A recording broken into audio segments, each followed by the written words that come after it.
Have you ever felt like you've given everything to someone, only to find out it was never enough? That's the story of Mark, a man who thought he had the perfect marriage, until one day, the illusion shattered into a million pieces. Mark and Sarah had been married for 7 years.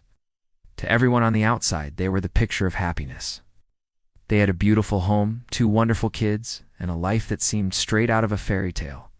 Mark worked hard as an architect, providing a stable and comfortable life for his family. He wasn't just a provider, though. He was a loving husband and a doting father. He remembered birthdays, planned surprise date nights, and always made sure to tell Sarah how much he loved her. He believed their love was a fortress, unshakable and strong. But lately, something had felt off. Sarah had become distant, lost in her phone for hours, smiling at messages that weren't from him. When he'd ask who she was texting, she'd wave it off, saying it was just a friend from her new yoga class or someone from a book club she joined. She started going out more often, always with the same excuse. I'm just finding myself. Mark, I need to find my own happiness. Mark wanted to be supportive. He thought maybe he'd been too caught up in work, that perhaps she felt neglected. So he tried harder, took time off to spend with her, planned a family vacation, and even offered to join her yoga class. But every effort was met with a polite but firm rejection. This is something I need to do on my own, she'd say, her eyes avoiding his. The distance between them grew, turning their once warm bed into a cold, empty space. The day it all unraveled started like any other. Mark was heading to a construction site, but he'd forgotten some important blueprints at home. As he pulled back into his driveway, he saw a car he didn't recognize parked just down the street. A strange feeling washed over him, a gut instinct he couldn't ignore. He quietly let himself into the house. The kids were at school and the house was silent, but not empty. He heard a soft laugh coming from the master bedroom. It was Sarah's laugh, but it was followed by a man's deeper voice. Mark's heart pounded in his chest, a deafening drumbeat in his ears. He walked slowly toward the bedroom door, which was slightly ajar. He peeked through the crack, and his world collapsed. There was Sarah, with another man.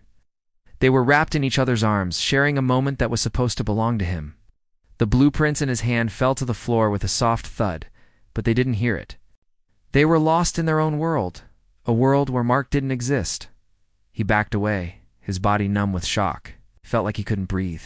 Stumbled out of the house, got into his car, and just drove. He didn't know where he was going, just needed to escape the image burned into his mind. The woman he loved, the mother of his children, had betrayed him in their own home, in their own bed. Her words echoed in his head. I'm finding my happiness. Was this it? Was her happiness built on the ruins of his? Later that evening, when he finally returned home, the house was quiet. Sarah was in the living room, scrolling through her phone as if nothing had happened. Looked at her, really looked at her, and saw a stranger. The warmth and love he once saw in her eyes were gone, replaced by something cold and distant. We need to talk, he said, his voice barely a whisper. She looked up, a flicker of annoyance in her eyes. Can it wait, Mark? I'm tired. No, it can't, he said, his voice growing stronger. I came home today. I saw you, Sarah. I saw you with him. For a moment she looked shocked, but it was quickly replaced by a chilling calmness. She didn't deny it. She didn't apologize. She simply sighed and said, I was going to tell you. Tell me what? Mark demanded, the anger finally boiling over. That you've been cheating on me in our own home? That our marriage, our family, means nothing to you?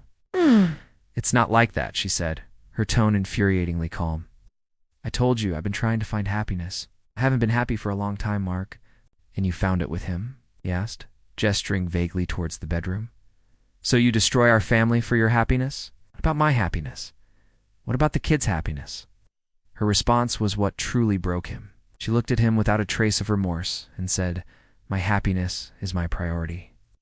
I can't be a good mother if I'm not happy myself. His name is Alex. He understands me. Makes me feel alive.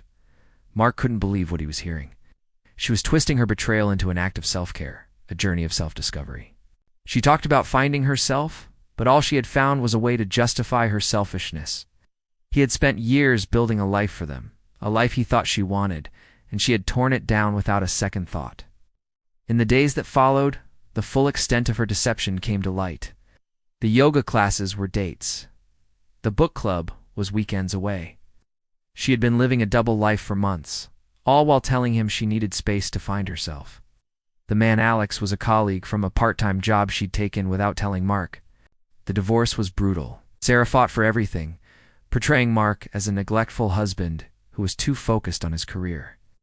She tried to turn the kids against him, telling them that their father didn't understand her needs. But Mark stood his ground. He wasn't going to let her rewrite history. He fought for his children, for his dignity, and for the truth. The truth was that Mark had been a good husband. He wasn't perfect, but he was devoted. Sarah's unhappiness didn't come from him. It came from within herself. She was chasing a fleeting feeling, a thrill, mistaking it for genuine happiness. She was looking for an escape from her own life, a life she had helped create. Instead of communicating her feelings, instead of working on their marriage, she chose the easy way out: betrayal. It took a long time for Mark to heal. The pain of her betrayal was a deep wound that festered for years. He had to rebuild his life from the ground up, learning to be a single father while navigating the wreckage of his shattered heart. There were days he felt lost, angry, and utterly alone. But through it all, he had his children. They were his reason to keep going, his anchor in the storm. Focused on them, pouring all his love and energy into being the best father he could be. He created a new, stable, and loving home for them. Slowly, very slowly, the pain began to fade. He started to see that Sarah's actions were a reflection of her own character, not a measure of his worth. Her search for happiness had led her down a path of destruction, and in the end, she was the one who was truly lost. Years later, Mark met someone new, a woman who was honest, kind, and who understood that true happiness isn't found by running away from your life, but by building it with someone you trust. You learn to love again, to trust again. I found a quiet, steady happiness that wasn't about fleeting thrills, but about shared moments, mutual respect, and unwavering support. As for Sarah, her relationship with Alex didn't last. The excitement faded, and reality set in. She jumped from one relationship to another, always searching for that next high, that next person who would make her feel alive. She never truly found the happiness she claimed to be looking for, because she was always looking for it in other people, never within herself. She ended up alone, alienated from her children, who eventually saw her selfishness for what it was. Mark's story is a painful reminder that sometimes the people we love the most can hurt us the deepest. But it's also a story of resilience, of the strength of the human spirit to heal and rebuild. Learn that you can't control other people's choices, but you can control how you respond to them. He chose to rise from the ashes, to build a better life for himself and his children, and in doing so, found the one thing Sarah was always searching for, but could never grasp: true, lasting happiness. Thank you for watching. If you've been through something similar, know that you are not alone, and there is light at the end of the tunnel. Please consider subscribing for more stories. We'll see you in the next video.